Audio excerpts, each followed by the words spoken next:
Welcome to my channel. আজি মই আপোনালোকক root chakra বিষয়ে কিছু কথা জনাম। root chakra blocked হলে কি হয়, overactive হলে কি হয় আৰু balanced হলে কি হয়। আৰু আপুনি আপোনাৰ root chakra টো balance কৰি কেনেকৈ লাইফত stability আনিব পাৰে তাৰ বিষয়ে কিছু কথা জনাম এই ভিডিঅ'টোত। আৰু আপোনালোকে যদি ভাবি আছে root chakra হয় কি তেনেহলে মই কৈছো যে মই এটা ভিডিও কৰিছো হাতুটা চক্ৰৰ বিষয়ে যোনটো আমাৰ বডিত আছে আৰু মই লিংকটো ডেসক্ৰিপচনত দি দিম সো আপোনালোকে ভিডিওটো চাই লব পাৰিব আৰু হাতুটা চক্ৰৰ বিষয়ে ইনফৰমেশনখিনি লব পাৰিব। সো প্ৰথম চক্ৰটো হ'ল হাতুটা চক্ৰৰ ভিতৰত প্ৰথম চক্ৰটো হ'ল root chakra বা মূলাধাৰা আৰু আপোনাৰ root chakra-টো আপোনাৰ ৰাজহাৰৰ তলত আছে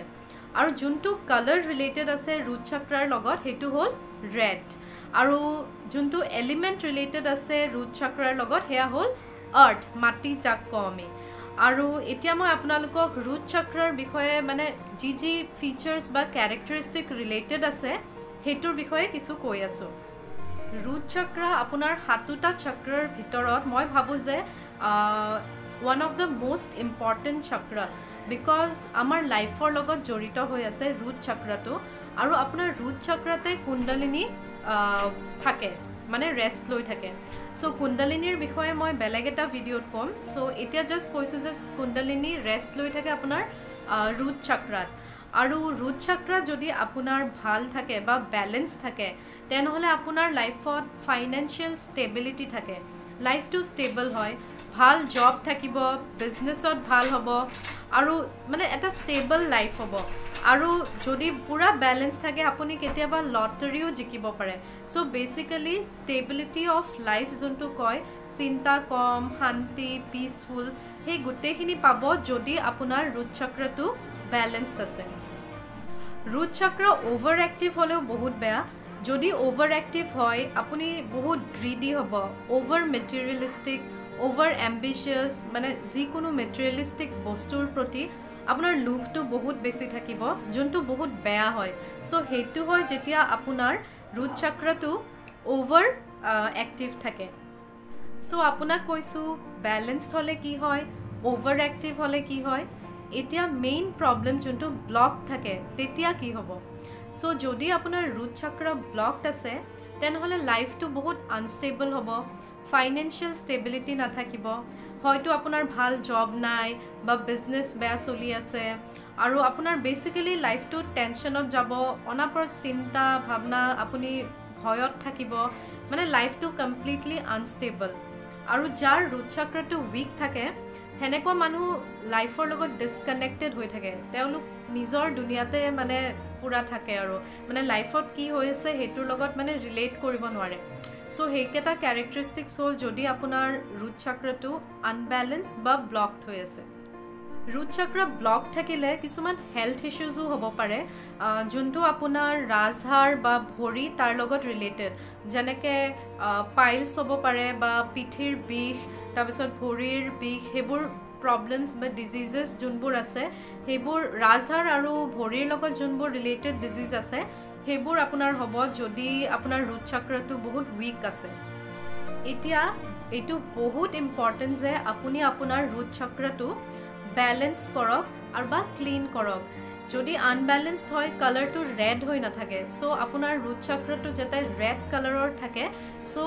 আপুনি কিছুমান প্ৰ্যাকটিস কৰিব পাৰে যোনবোৰ ইউজ কৰি আপুনি root chakra-টো ব্যালেন্স কৰিব পাৰে। সো এতিয়া মই আপোনালোকক কি কৰিলে আপুনি root chakra ব্যালেন্স কৰিব পাৰে তাৰ বিষয়ে কম। সো প্ৰথম উপায় হ'ল আপুনি মেডিটেশন কৰিব পাৰে আৰু এটো মেডিটেশন মানে একদম সাংঘাতিক কিবা নহয়, মই কৈ দিছো আপুনি কেনেকৈ কৰিব। এটা কমফৰ্টেবল পজিশনত বহি লব, বহি ফালে আপুনি ভৰিখন ক্ৰস কৰি ফালে আপোনাৰ য'ত আঁঠু আছে তাতে আপুনি এইটো মুদ্ৰা যোনটো কয় এনেকে কৰি ফালে আপুনি আঁঠুত দি ফালে বহি লব। মই পজিশনটোৰ ফটো দি দিম আপুনি চাই লব। সো হেনেকে বহি ফালে আপুনি চকু বন্ধ কৰিব আৰু 3টা ডিপ ব্ৰেথ লব। হেনেকে কৈ 3টা ডিপ ব্ৰেথ লৈ ফালে আপুনি ইমেজিন কৰিব ইমেজিনেশ্যন স্পিৰিচুৱেলিটিত বহুত ইম্পৰ্টেণ্ট হয় সো আপুনি জাস্ট ইমেজিন কৰক আপোনাৰ কনচেন্ট্ৰেশ্যনটো আপোনাৰ ৰাজহাৰৰ তললৈ নিব তাতে ইমেজিন কৰিব যে আপুনি এটা ৰঙা ডিস্ক সিডি টাইপৰ যোনটো থাকে বা সাৰ্কেল বা ৰঙা বল একদম স্পাৰ্কলিং ৰেড হেনেকৈ গ্লো কৰি আছে পুৰা ৰেড ইন কালাৰ হেনেকৈ আপোনাৰ বেস অফ দ্য স্পাইন মানে ৰাজহাৰৰ তলত যেতে সেই বলটো ঘূৰি আছে আৰু বিৰাট ধুনীয়া ৰঙা কালাৰ জাস্ট হেখিনি ইমেজিন কৰিব লাগে আপুনি হেনেকৈ ইমেজিন কৰিব তেতিয়া কি হ'ব আপোনাৰ যিমান আনবেলেন্স আছে ব্লক আছে হেখিনি গুটে ক্লিয়াৰ হৈ যাব আৰু সেই যোনটো পিওৰ কালাৰ যোনটো ৰুট চক্ৰাৰ হেতু লাহে লাহে আহিব ধৰিব সো এইটো প্ৰেক্টিস আপুনি কৰি চাব ডেইলি যদি কৰে আপুনি চাব আপুনি আপোনাৰ লাইফত বহুত ষ্টেবিলিটি আহিব সো বেলেগ একো ভাবি নাথাকিব জাস্ট ইমেজিন কৰিব যে আপোনাৰ এটা ৰেড বল অফ ডিস্ক আপোনাৰ বেসৰ স্পাইন ৰাজহাৰৰ তলত পুৰা গ্লো কৰি আছে একদম সিম্পল মেডিটেশন হয় সো আপুনি 3 মিনিট কৰিব পাৰে বা 5 minute just 3 minutes 5 minutes enough every day কৰিব সেই মুদ্ৰাটো লব হাতৰ মুদ্ৰাটো লৈ কৰিব চাব আপোনাৰ ৰুট চক্ৰ লাহে লাহে ব্যালেন্সড হৈ আহিব এতিয়া আপুনি খুদিব পাৰে যে ইমেজিন কৰিলে ৰুট চক্ৰ কেনেকৈ ব্যালেন্স হ'ব হেতুৰ আনসাৰ মুৰ্তাটো নাই ময়ো নাজানো বাট স্পিৰিচুৱেলিটি বা ল অফ এট্ৰাকশন যোনটো মই বিলিভ কৰো তাতে ইমেজিনেশ্যন আৰু বিলিভ হে দুটা হল মেইন থিংস আপুনি যদি কিবা এটা বিলিভ কৰে আৰু ইমেজিন কৰিব পৰা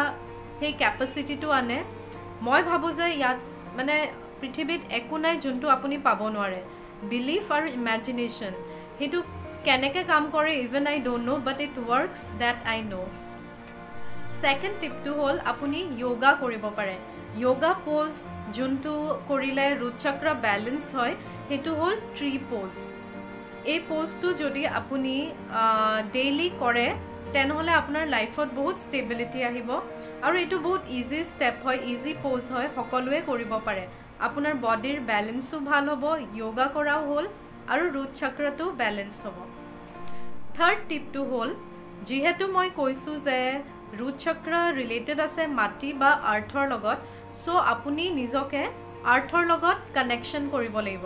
সো আপুনি কি কৰিব পাৰে খালি মাটি বা ঘাহৰ ওপৰত খালি ভৰিৰে অলপ দেৰি খোজ কাঢ়িব আৰু নহলে আপুনি যদি গাৰ্ডেনিং কৰি ভাল পায় তেনহলে আপুনি গছ ৰুব পাৰে সৰু সৰু গছ ফুল যি মন যায় হেনেকে ৰুব পাৰে হেতু কৰিলো আপোনাৰ এটা আৰ্থৰ লগত কানেকশন হ'ব আৰু আপোনাৰ ৰুট চক্ৰটো ব্যালেন্সড হৈ থাকিব সো হোপফুলি মই আপোনাক ৰুট চক্ৰৰ বিষয়ে সকলো ইনফৰমেশন দিব পাৰিছো ব্যালেন্স কেনেকৈ কৰিব পাৰে ব্লকড হলে কি হয় আনব্লকড আপোনাৰ ওভাৰ এক্টিভ হলে কি হয় বা ব্যালেন্স থাকিলে কি হয় সো গুটেখিনি ইনফৰমেশন হোপফুলি আপোনালোকে বুজি পাইছে নেক্সট ভিডিওত মই আপোনালোকক ৰুট চক্ৰৰ ওপৰৰ যোনটো চক্ৰ আছে সেই চক্ৰটোৰ বিষয়ে মই নেক্সট ভিডিওত জনাম আৰু আপোনালোকৰ যদি এই ভিডিওটো চাই ভাল লাগিছে দেন লাইক দিব কমেন্টস কৰিব আৰু সাবস্ক্ৰাইব কৰিব থ্যাংক ইউ সো মাচ